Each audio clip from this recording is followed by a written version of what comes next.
So we are going to be discussing strategies for communicating across generations in the workplace. So that is what we're here to discuss today. Now, just a quick about, I know some of you are very familiar with us and some of you are new to working with us or engaging with us. So my name is Felicia. I am the co-founder, co-CEO, and head of L&D at an organization called Inclusion Geeks.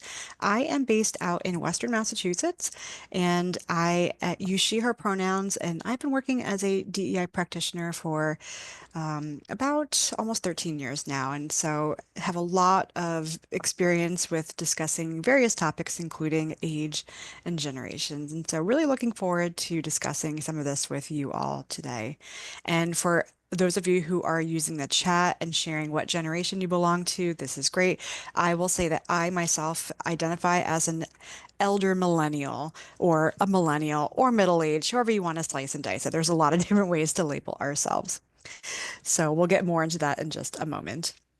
Now, there's going to be a couple of different ways to engage during today's webinar, and so please feel free to use the chat. We do encourage that, and I will be keeping a close eye on the chat as much as I'm able to during the session. Also, we will have some time towards the end for some dedicated questions. So if you have questions along the way, feel free to either save them for the end or you can pop them in as we go through. We'll have one or two polls for you to engage with using a tool called Slido. And also, as a quick aside, we do have closed captions available. So if that's helpful for you, please feel free to toggle that on or off as best works for you. All right. So let's start off with discussing generations. That's what we're talking about here today. So let's start off with discussing what are generations. Just to kick us off, generations are cohorts of individuals who are all born around a similar or the same time. Usually it's across a 15 to 20 year span, but not always.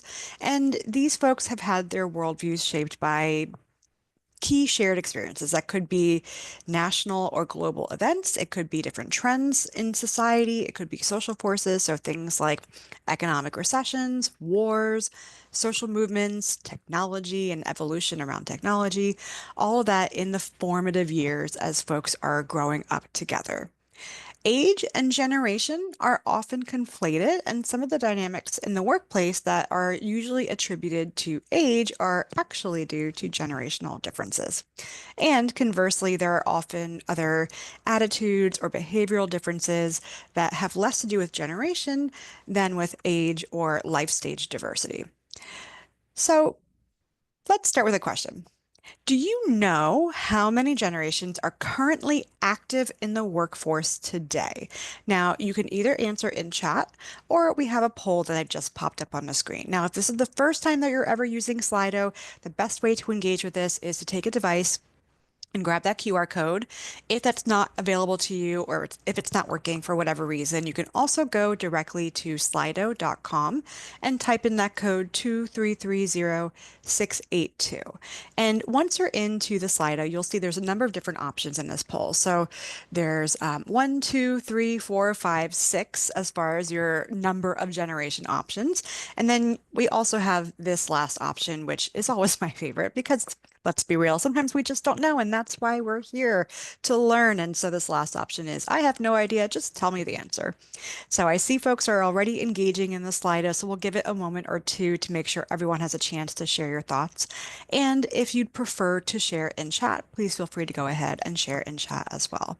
How many generations are currently active in the workforce today? So what I like about Slido is that we can see the answers coming in real time. So it looks like so far 5 generations appears to be in the lead, but there's some movement happening here and there. So we'll give it another moment or two. It looks like most people have voted. Maybe we have one or two more stragglers coming through. So we've got a little bit more of movement left here. And I see in chat, we've got another vote for 5. And I'm also just scrolling through chat really briefly as folks are finishing up their voting, and it looks like we have folks dialing in from all over. So thank you so much for spending some time with us here today. And it looks like we have people even working outside of the US, which is amazing. Thank you so much for being here. It's great to talk about these types of topics because It's not just limited to people in the US, of course. All right, so it looks like our clear winner is 5 generations active in the workforce today. We've got a couple votes for 4, few votes for 6, couple of maybe 1 or 2 votes for 3. No one voted for 1 or 2 generations, and none of you just want to know the answers, which I love. So let's find out. Let me go back in and get in here. All right, so anyone want to do a virtual drum roll? There are actually 6 different generations in the workforce today. Now, I know we all had that clear winner of 5, but it's actually 6. And the reason is because we have the silent generation, which are folks who were born roughly between 1925 to 1945. We have baby boomers, 1946 to 1964. We've got our Gen Xers, who are roughly 1965 to about 1979, millennials, of which I am one, 1980 to 1994, Gen Z, 1995 to roughly 2012. And the reason it's 6 and not 5 is because I know some of us may hate to know or to hear this, but Gen Alpha, they're becoming teenagers really quickly. And so they are just starting to enter into the workforce, maybe not in the same traditional way as a lot of us may think about work and the workforce, but they're just starting to get into things like pet sitting and babysitting and interning and part-time jobs and working after school jobs. So that's going to start to become more of a thing. So it is actually 6 generations in the workforce. And this is really for basically the first time in history that we have so many generations actively working all together all at once. I also want to note that while the silent generation, and sometimes you may hear these folks also be referred to as traditionalists, they are aging out. And so they are going to start to, this will change in the future, but in many cases, they're still quite active in politics and key global leadership roles. And so we've got this really, really wide range of folks working today. Now, next question I have for you is which generation has the most numbers in the workforce? And before you answer, here's a little bit of a hint that I put up on a slide with this Time magazine cover. And in case anyone can't see it, I'll just briefly describe what it looks like. So it's a Time magazine cover. I have sort of edited out some key hints that were on this cover. So some of you may be familiar with this from seeing this in the wild, and some of you may not. But the cover has time. Underneath it, it says the me generation. There's a young woman holding up a phone, taking a selfie, and then there's a brief line that says, why they'll save us all. And I do want to note that I'm not including Gen Alpha in the answers to this question. Now, this won't be a poll, so I just want to have you share in chat or even think to yourself, which generation has the most numbers in the workforce today? So most populous. All right, so we'll see some answers starting to come through in chat. So we've got a vote for Gen Z, we've got baby boomers, a couple baby boomers coming through. Millennials, Gen Z or millennials, a lot of votes for millennials coming through. Millennials. Now remember, this is a hint, so use this cover to help make your determination. All right, so it looks like we've got a lot of vote for millennials. Give it maybe 30 more seconds if anyone wants to chat through a final guess. Another vote for Gen Z, another vote for millennial. All right, so ready for another virtual drum roll? So the answer is that this cover was written about millennials. Now, the generation with the most numbers in the workforce today, millennials. So all of you who wrote that in, you got it right. According to the Department of Labor in the United States, and I recognize we have folks joining in from outside the US, so this is just for US data, but in the US, as of August of this year, millennials made up 36% of the workforce, followed by Gen X, which was about 31%, then Gen Z, which were coming in at around 18%.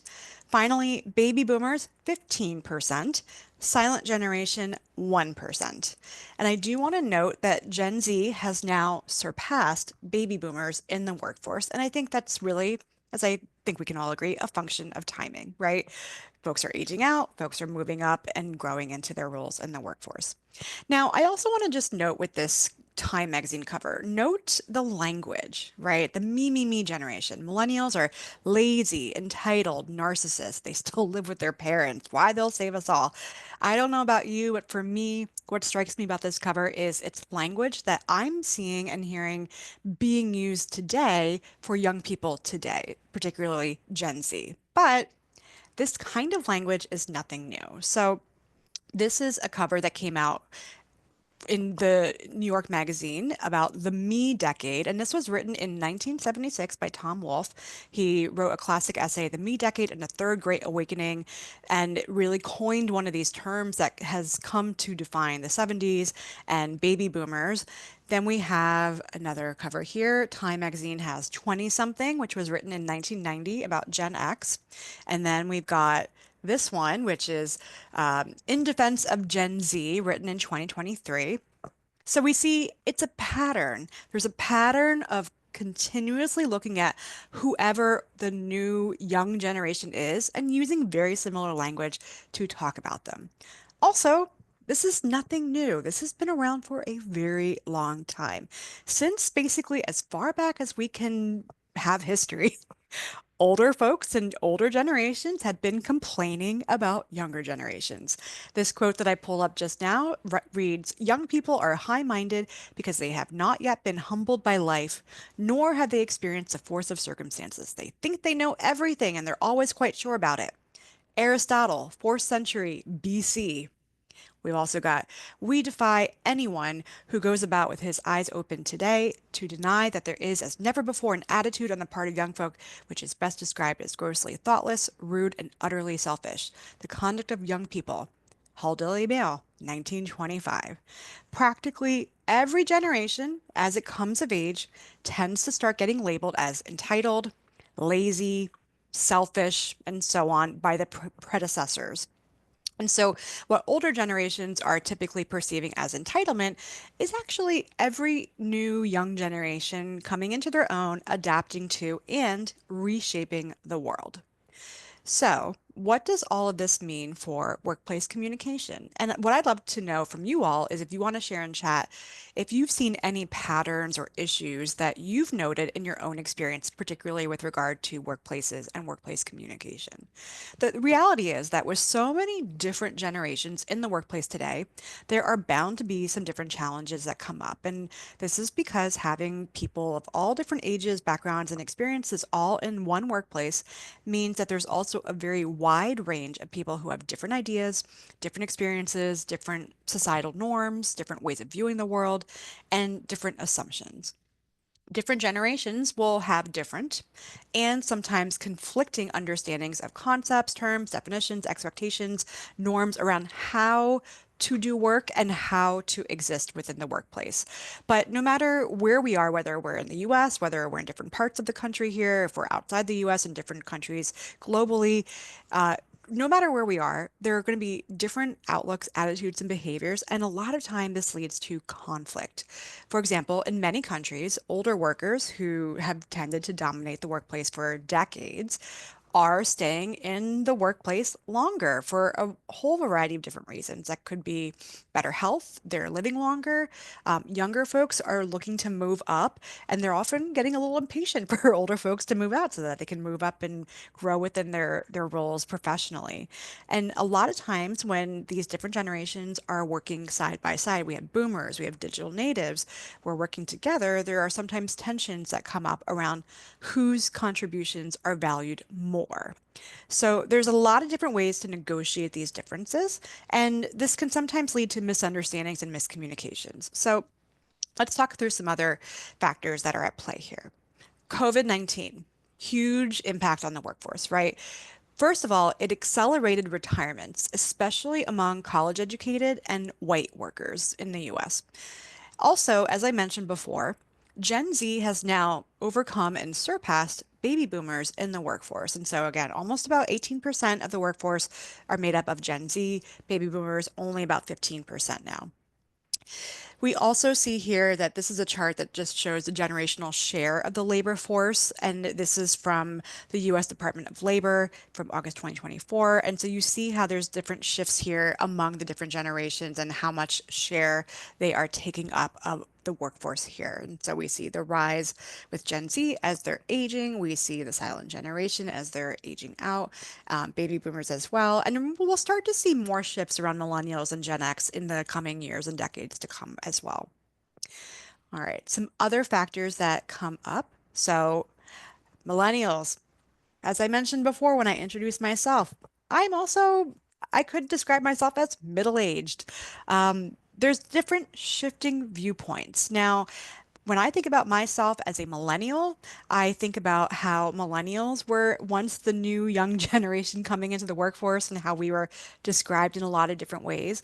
And I think about how I am no longer part of that young, fresh generation coming in. And now we're settled in. We're in leadership positions. We're managing. We're middle-aged. We're thinking through what it means to not necessarily be always in the top leadership positions, but also we're not the interns trying to break into industries. And so there's shifting viewpoints around generations and how we're thinking through describing and reflecting on age groups within the workplace. Other factors that come up are ageism and adultism. So, ageism refers to stereotypes, prejudice, and or discrimination against someone due to their age or their perceived age. And adultism is related, but it's behaviors and attitudes that are based on the assumption that adults are superior to young people. Now, this does shift and it will be different depending on your specific organization, your industry, your geography, your specific culture. But I can tell you from my own experience working in tech back in the early to mid 2000s, there was this definite mentality that there was a huge value placed on young folks coming into the tech industry, where sometimes their ideas and their viewpoints were held in higher esteem than folks who had been around for quite some time, because there was this perception that, again, being part of this sort of digital native or very proficient with technology generation, that they had more to contribute and should be listened to more than folks who've been in the workplace for many, many years. Now, this is not necessarily true in every industry. So, in other spaces, there is the reverse, where young people are not having their ideas valued and heard in the same way as perhaps folks who've been in the workplace for a very long time. And again, these two issues come up quite a bit when we think about workplace dynamics.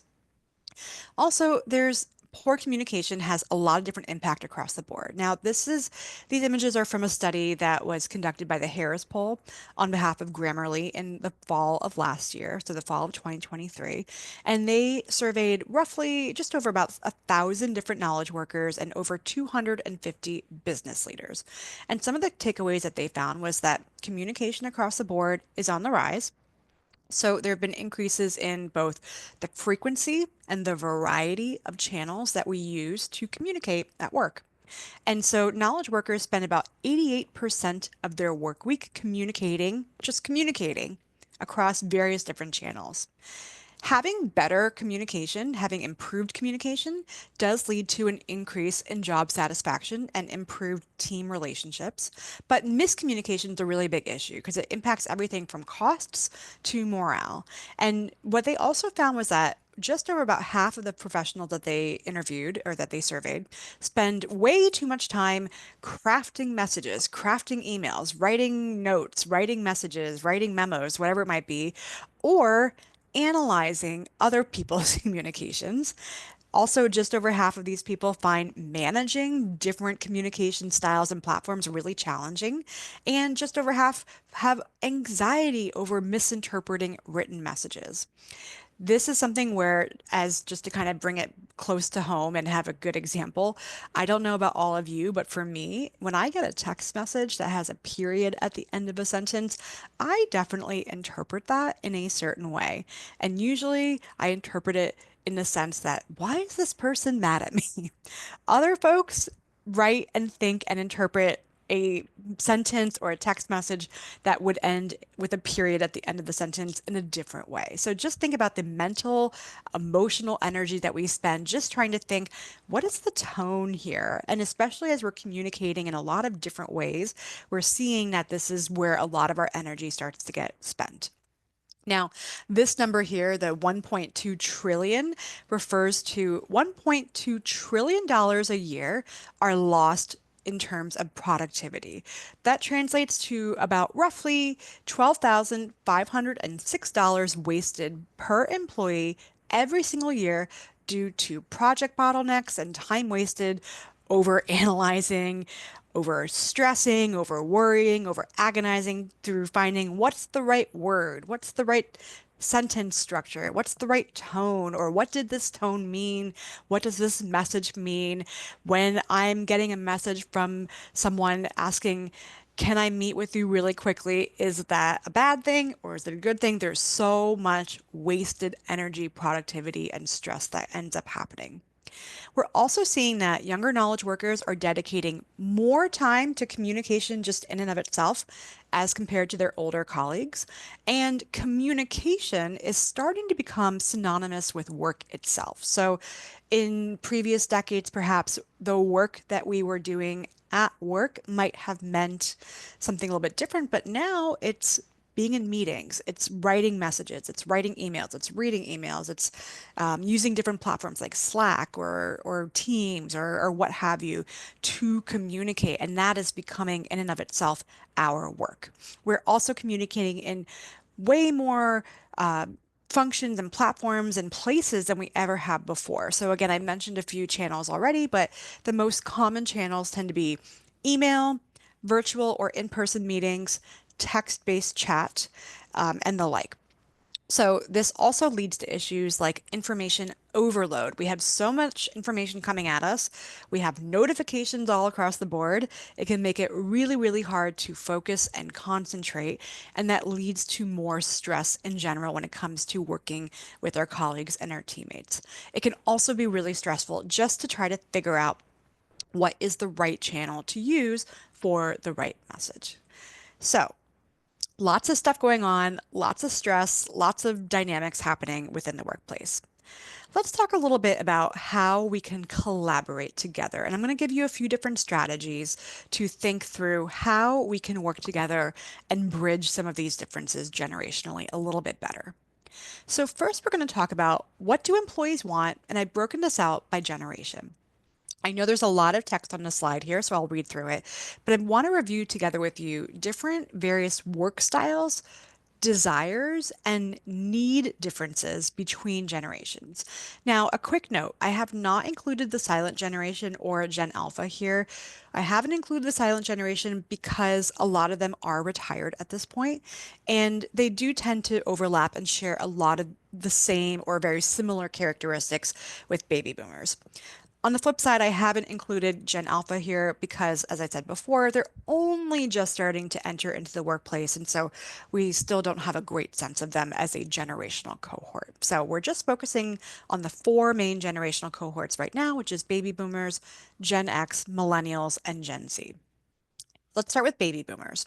So, baby boomers place a really high value on hard work and loyalty. And actually, before I go any further, I do want to note that as I'm already seeing in chat, if this resonates with you, share. If you're like, this does not at all represent my experience, share that as well too, because I'm speaking about generations in very, very broad strokes right now. And so I am making a lot of generalizations. And so I do want to note that because this may not ring 100% true for you and your experience, but we want to take that sort of high level viewpoint of huge generational cohorts, and there are similarities that we do notice. So I just want to make a note around that. So going back to baby boomers, again, high value on hard work, loyalty. They expect their companies and their organizations to reciprocate that loyalty. They appreciate recognition for their contributions. They also appreciate work environments that respect experience and knowledge. They're also looking for stability, consistency, clear hierarchies, and defined paths of progression in terms of career progression. Gen X values independence, autonomy, more of a hands-off management style that really trusts them if they are being managed and if they're not managers themselves, that really trusts them to complete their work, to complete their tasks without micromanaging, without constant oversight. They're highly adaptable, they're very resourceful, they value efficiency, they seek flexible workplace arrangements that allow them to balance personal and professional lives effectively. And I think that also represents where Gen X is in terms of their age, because a lot of Gen Xers are in this sort of sandwich generation right now where they're caregiving for aging elderly parents and other folks in their families, and they're also parents or they're taking care of younger folks in their lives. They are really the first latchkey kids. And so there's a lot of that sort of sentiment that comes through in the workplace style too. So they've got independence and they're able to adapt. Now let's talk about my generation, millennials. Now, I'm not saying these are the best. I'm just saying this is part of the generation that I identify with. And so millennials love some coaching and they love some feedback. They also emphasize this for themselves if they're managers as well. They really thrive in environments that offer continuous learning opportunities, regular guidance, and we're looking at our careers as a journey of growth and development. Millennials are looking for purpose in their work and they want to contribute to something that's a bit larger than just themselves. Millennials also really love balance, they're tech focused. And I also want to note that just like Gen X was more of like that latchkey generation, millennials really represent a generation that I wouldn't call them digital natives, but millennials were this really interesting generation where a lot of millennials did not grow up with technology. And some of us even entered the workforce before we had mass adoption of things like cell phones or email, computers, things like that. And so a lot of millennials had to figure this out on their own. And so that I think is also represented in how millennials are present in the workforce and how they are interacting. Finally, we've got Gen Z. Now, Gen Z loves clear direction and opportunities for advancement. They're very pragmatic, they're realistic, they want stability in their roles. They're also expecting to be challenged and they do want to develop new skills. They're very high on valuing transparency and honesty from their leaders, and they're really keen on using technology to solve problems and streamline processes. We would call Gen Z digital natives, but that on the flip side, it doesn't necessarily mean that they all understand how to adapt and use tech. And I think of this as a difference between maybe millennials, Gen X, or even some baby boomers who are really digging into sort of the guts of computers and technology and figuring out, FTP systems, and we were creating our MySpace pages and coding, and Gen Z are more representative of a generation that grew up with apps and, um, you know, cell phones and iPads and things like that at their disposal. So, a brief, broad overview of what employees are looking for and what they're wanting and desiring by generation. Now let's talk about how they communicate. So these are going to be some communication styles, again, by generation. So for baby boomers, they really tend to favor auditory interactions. So in-person meetings, phone calls, where the nuances of our tone, of our voice, that personal connection can convey that sincerity, that commitment. So again, phone calls, meetings, they're building relationships. They want to have those connection points. They're looking to engage around things like, asking about their families, holidays, things like that. So they also really love structured meetings. And again, face to face, phone, email, in person, all those ways of communicating are really highly valued. Gen X tend to prefer visual communication, and let's be real concise about it. So, presentations, documents, things that allow them to get the gist of the information quickly.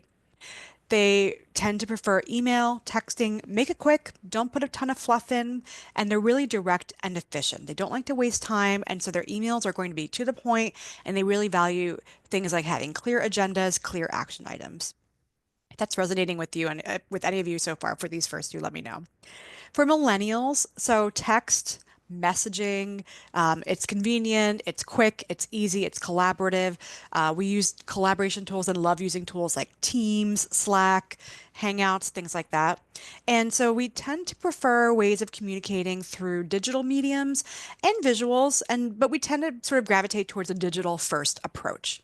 Now, finally, Gen Z, they're like, whatever's fastest, whatever's quickest, whatever's easiest, whatever's fastest. So brief, direct messages, using platforms that support quick and relevant bursts of thought. So that's things like texting, Snapchat, other tools like that.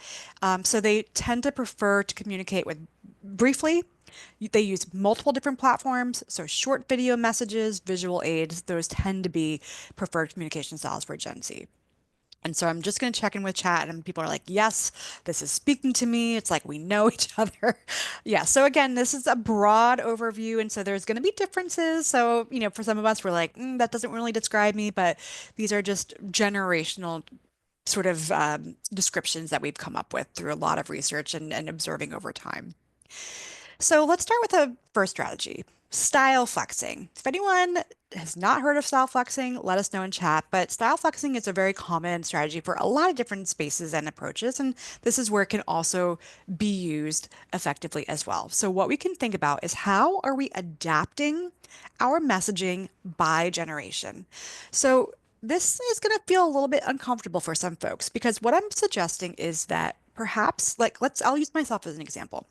If I'm sending out a notification to my team, I have probably, I would say two, maybe three, but probably about two different generations. I might be thinking if I'm going to style flex, okay, for this person, I'm going to send a message over email, for example. But for someone else, maybe I'm going to message them on Slack, or I'll send them a text message, or I'll say, can we get on a quick huddle or a Zoom call for video, right? So that's where what we're doing is we're adapting. We're using multiple modes of communication for the same message. And this is where we're really thinking about who is your core audience? What are their preferred channels of communication?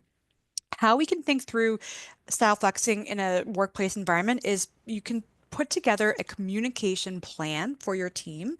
So this is where you can have that information at your disposal, especially if you're someone who is either in a position of having to communicate with a lot of different folks as part of your job, and or if you're someone who's maybe in more of a leadership or a managerial position where, again, you have to be interacting with a lot or interfacing with a lot of different generations. The idea here is that you want to maintain the core message across all the different modes and generations. So you don't want to have different information in different channels. You want to have the same information, but just delivered differently. You can adjust it as needed. So it could be more or less formal. There could be more or less level of detail. And you want to make sure that it's accessible as well. So just briefly to explain the chart here, this is how we can think about communicating across generations. So with boomers, send an agenda in advance, send a personal email, give some context, maybe do a phone follow up, make sure you're including the stakeholders. Gen X, that concise email, send some bullet points in that email. What are the expectations? What are the outcomes? Maybe provide some conference call options and respect the time of Gen X. Millennials, maybe it's a post on Slack, it's a calendar invite. Now, I didn't know this until recently, but I assumed as a millennial that everyone approached work and meetings as if it's not on my calendar, it doesn't exist. I learned recently that not everyone has that same viewpoint. So for some folks, depending on your generation or your workplace experience, you might say to me, hey, Felicia, let's have a meeting on Friday at noon. And I would say, great, looking forward to it. But I'm not putting that meeting on the calendar because I'm expecting it to come from you. You may be thinking, I told Felicia she's ready to go. I'm going to have a meeting with her on Friday. No need to put any calendar invite there. But guess what? Friday rolls around, there's no calendar invite, and now we have that miscommunication, right? There's a difference of interpretation and a difference of opinion. So, millennials, we love our calendar invites. Gen Z, text, a chat app, a messaging app, a video call, visual agendas, infographics. Those tend to be really great. Now, remember, this is a two-way street. So just because we've always communicated in one particular way doesn't mean we always have to continue to do it that way.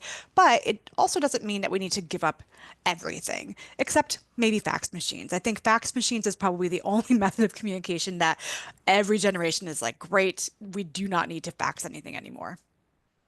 All right, next strategy is establish your communication guidelines. So my suggestion here is put in place really clear guidelines and expectations for your different communication channels and the response times. So, for example, maybe if you have a really important piece of communication that you need to send out, you're doing that across multiple different channels.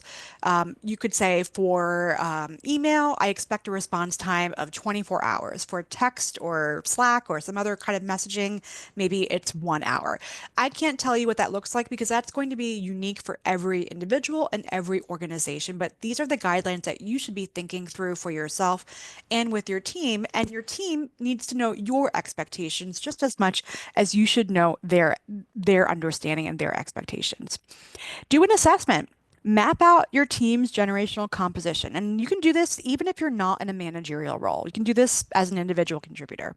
You can say, or you can look at your team and think, what generations are represented here? What do people prefer in terms of communication? Are there any issues? You could do a survey and ask people, what are your communication preferences? There could be training that you provide for effective communication across generations, especially for people leaders, where that's really important to know. You can encourage cross-generational collaboration, communication through projects, group-focused tasks that help foster intergenerational skill building.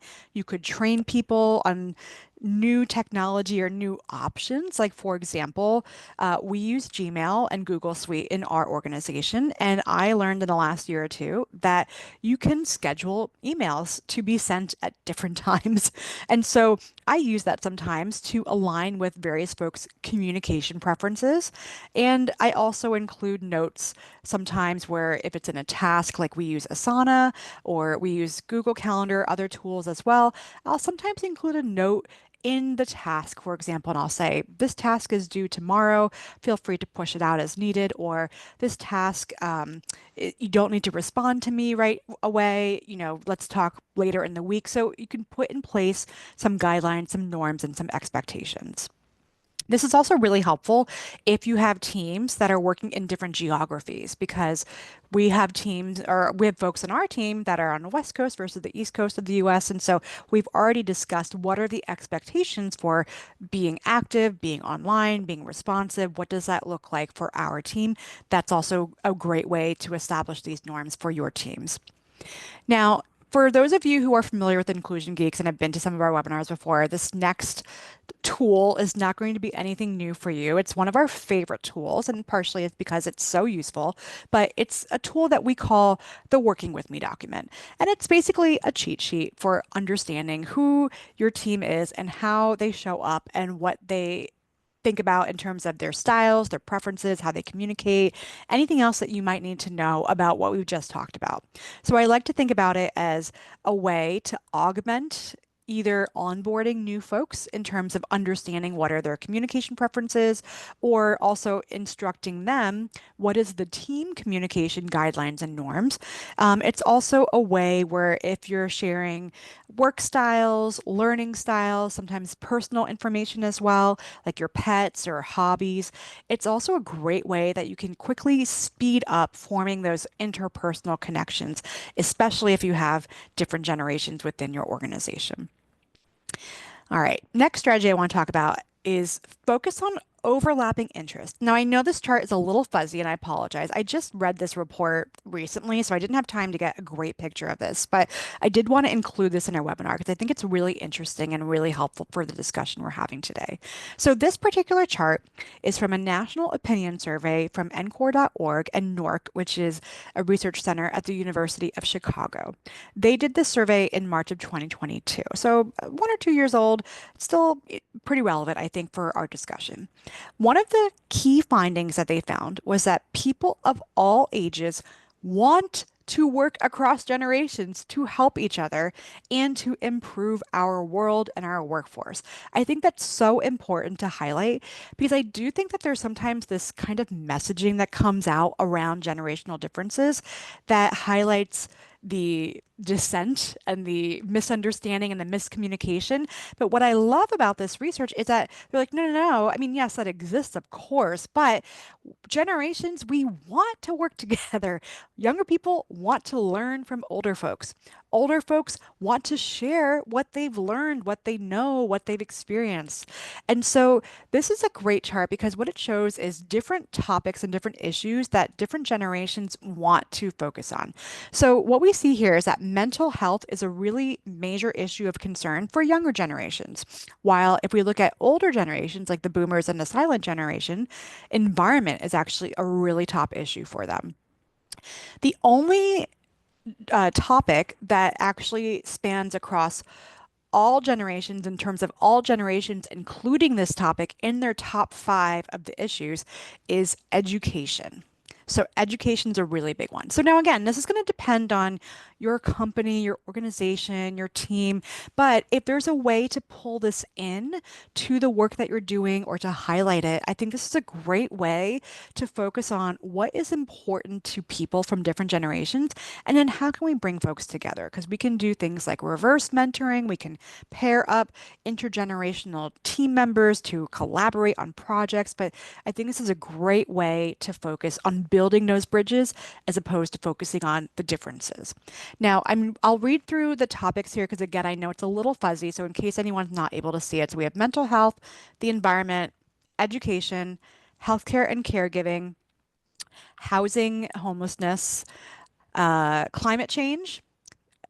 Let's see, what else do we have here? Employment and racial justice, veterans, and military families. So those are some of the key topics that this survey highlighted. Now, this kind of ties into the last strategy that I want to share with you before we start to move into questions and wrapping up a little bit. But the last strategy, it's a simple one, but it's a big one. We've got to challenge the assumptions and the stereotypes. So, first, I'm always a big believer of starting with our baseline. What assumptions do we have, if any? What stereotypes or what prejudices or what ideas, what messaging do we hold ourselves around different generational cohorts, including our own? Because these assumptions, while there may be truth to them or they may hold true for certain folks or groups or circumstances, they can also be blockers, as we've talked about. For example, some generations might think that millennials tend to job hop.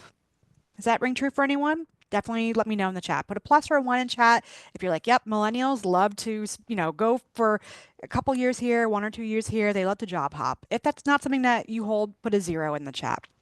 But in actuality, there's research that's been done by the Pew Research Center that shows that 70% of millennials tend to stay at a job for at least 13 months, which is more than Gen X did at that same period of time in their lives. Another assumption could be, do you have an ingrained built-in assumption that older people can't handle technology? Maybe re-examine that. On the flip side, do you have a built-in assumption that younger people are really good with technology? I will tell you, as someone who has Gen Z and Gen Alpha folks in my life, I can tell you that is not always the case. So think through, what are these assumptions that we hold? Are they true? Are they not? Where are we in this sort of landscape? I've mentioned already, but building bridges is really important. So we can do mentoring pairs. I love reverse mentoring where we pair up older folks with younger folks and allow them to learn from each other. We can also do things like rotating structures and rotating meeting formats. So for a lot of us, our workplaces, and this will depend again on geography and industry and company, but a lot of us have workplaces that were sort of standardized and built by older generations. And so sometimes some of these norms, we're still working with them and within these structures that maybe they're not 100% relevant anymore. What I mean by this is, think to yourself, have you ever thought of, oh, that's so unprofessional? Examine what that actually means and unpack that.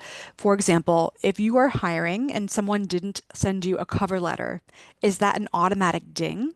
Well, guess what? The way that we hire, the way that we engage with things like that, it's changing. So, one other example I love thinking through is meetings. Who handles your meeting? Who is running the meeting? Can we think through rotating how that happens? In some industries and some organizations, the person who handles the meeting, setting it up, running it, etc., is the lowest person in the group. The person who's newest, the person who's youngest, the person who's most recently entered into the team. In other organizations, it's the opposite. It's the person with the most experience. Some organizations, it's a bit of a mix. The person who's setting up the meeting and sending the invites is someone with less power or who is younger. The person who's running the meeting, who's making the decisions, might be someone who's older. But think through what that looks like for you, and then maybe think about shaking it up a little bit and refocusing on how you're structuring that. You could do shared communication protocols or an assumption audit. So, as I mentioned before, I look at text messages that have a period and I interpret them as negative. But what does an emoji even mean? What does a period in a text message mean? Ask your team, figure it out together. When someone doesn't respond right away within, let's say, 30 seconds, a minute, 5 minutes, an hour, if they don't respond right away to a text or message, do you feel like you're not being taken seriously?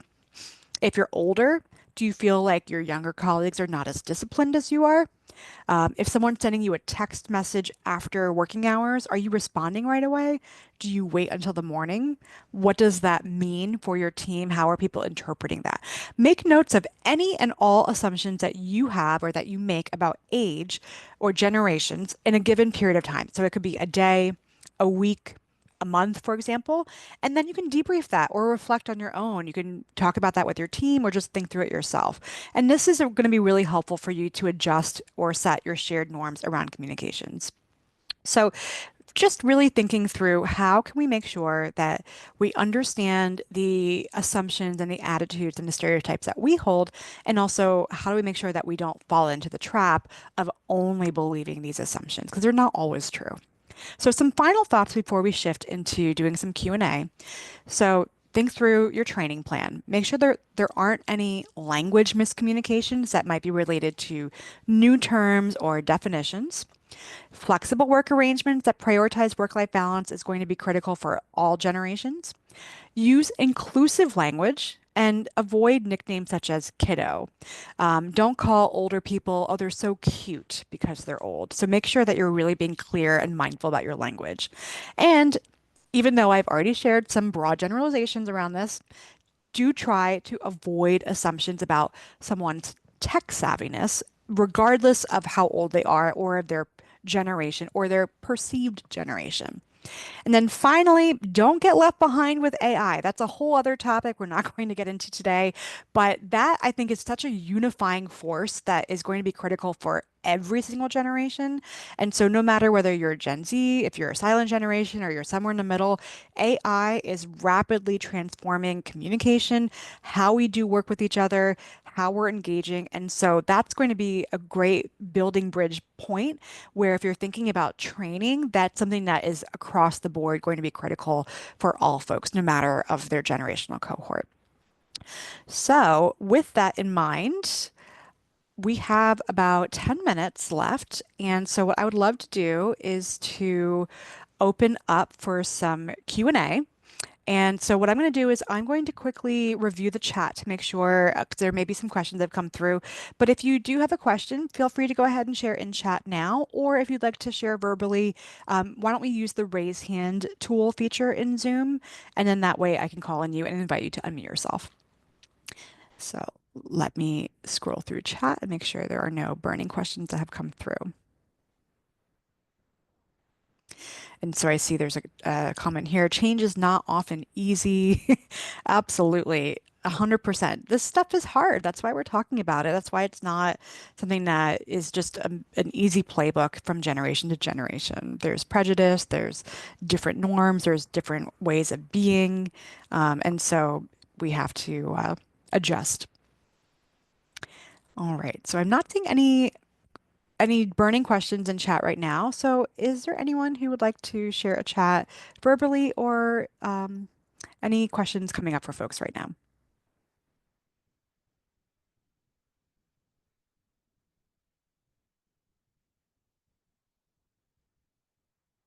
All right. So as people are thinking through, oh, I have one question from Joe. Please go ahead, Joe.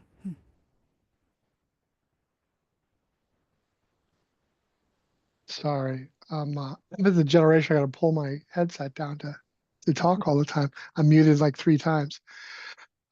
This has been great. Thank you. It's always exciting to learn how I can lead my entire team more effectively. And I swear I have 5 generations that are working in my workplace today. So I am constantly, and I have a couple hundred people in the organization with my managers and stuff as well. So we're always looking at better ways to communicate and to to look at things a lot differently.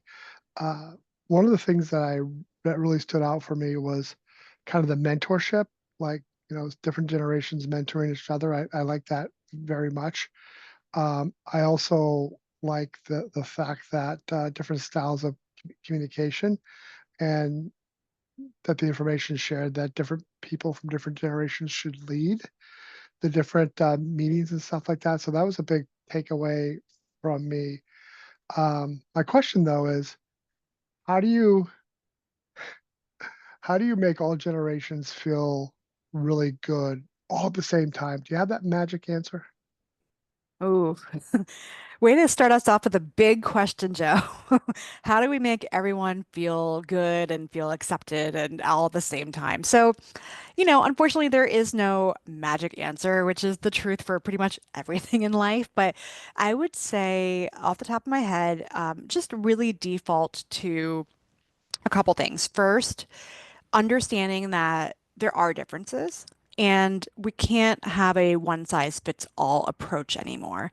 That might have worked in the past, or that might have been the way that we were used to working in the past. But I think if we're thinking in terms of like the future of work, or how can we be more supportive going forward at this point in 2024, almost soon to be 2025, how can we really support multiple ways of being and working together? So I think just being aware that, there can be adjustments present and we should think through that. I also think that acknowledging that it is a two-way street, because I think that sometimes there tends to be this over focus or over reliance on the next hot thing, right? So it's, oh, we have AI, we have this, we have that. And so we sort of all shift gears to focus on we should use this platform, we should use this way of meeting, we should do this way of communicating with each other. And, I don't want to lose the value of certain ways of communicating or certain ways of working or being that older folks or older generations have experienced or established. So it's really about understanding who your team is. And I know you mentioned you have probably like 100 or so, or maybe more folks that you're working with. It's a lot of people. So that can be a lot of information to dig into, but understanding who your team is, what they're experiencing, how they're working with each other, and then really coming down to having some transparency around this work. Because a lot of times I think we tend to default to not necessarily discussing some of these nuances. And what I found in this case and in a lot of other cases that relate to workplace dynamics is that we don't necessarily want to talk about everything at all times and only be discussing the nitty-gritty details, but having some open discussions around why we communicate or why we have certain standards or norms and what those expectations are is really valuable. So just really being open to that, being flexible, and remembering that, we're all in this together. And that's why I love the building bridges around the topics, because I think that's really helpful. Yeah, and Yeah. I do a lot of skip levels as well, so it gets me involved with a lot of folks in the organization. And I kind of made a joke about it in the chat that, I have a 23-year-old daughter, and I'm understanding, a lot about that generation within my team is how I get a response from home. And I think I finally realized why she thinks I'm yelling at her in a text, because I do believe I put a period at the end of every sentence. So Yep, yep. no And wonder you're why not she's alone. like, no wonder why she's like, why are you yelling at me? I'm like, I didn't even say anything. I texted something to you. So perhaps it's that. So thanks for sharing that. Thank you. I see there's one or two more questions come through in chat, and we actually had some questions come beforehand too. So if we don't get a chance to get to everything, we'll send this out afterwards as well. But I did want to quickly note too, we have a QR code for feedback, and then we do have another webinar coming up next month. So definitely check that out. But in our last couple minutes, I see there's a note around hybrid versus remote versus return to office and permanent contract freelancing, and there's different appetites. And so, there is going to be differences in terms of, again, generational differences in how we prefer to work or how we want to engage with each other, how we communicate. So that absolutely does factor into this as well. And as I noted earlier, with COVID-19 really upending a lot of our workplace norms and dynamics and how we work together really quickly, that's also impacted a lot of this too. Um, all right, so let's see, what else do we have here? This person says, our team currently has all new hires completing a working with me doc. Wonderful. What are your thoughts on updating these every few years and do preferences tend to change over time? Yep. So I am a big proponent of updating on a regular basis. What we tend to do is if we have someone new joining the team, we will all update our working with me documents as along with the new person. So that way we have a chance to make sure it's up to date because things do change. And sometimes even our learning styles or our communication preferences, our working styles change too. So it does shift sometimes. I think when we see shifts like working from home, COVID-19, societal things that are going on, those tend to also push up that rate of change a little bit more than perhaps if we didn't have those impacting us.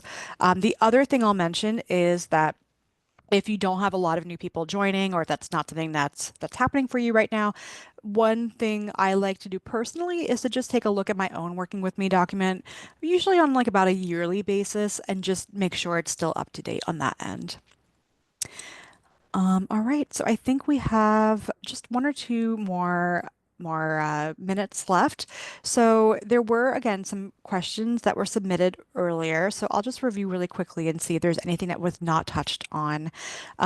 Someone asked, how can we combat ageism in the recruiting process? So I would just make sure that you're looking through your job descriptions, your materials, make sure that you're staying away from any age-coded language. So that's things like digital native, young and energetic, recent graduate. You can do resume reviews where you're taking out any identifying information like the date or the year that someone graduated from higher education, for example. So those are great ways to just kind of remove some temptations for ageism. There were some questions around how to better manage across generations. So I would just say that remember, not everybody has the same goals in mind. And so you might be someone who's younger managing someone who's older, and they don't want to progress in their career. So don't force them to do career progression, growth track activities. Or you may be managing folks who have different goals for themselves. So make sure you're focusing on outcomes and avoiding stereotypes. All right. So there's a couple other questions, but what we'll do is I will share any final thoughts or notes that came through beforehand that we didn't get a chance to touch on today in our follow-up. So we will be following up with all of you. Please give us some feedback. So make sure you grab this QR code before you hop off and sign up for our January webinar. I would love to see you all again. We'll be talking about accountability in the workplace. So have a wonderful end of your year. Thank you so much for being with us today. And we are looking forward to the next time. Thanks, everybody.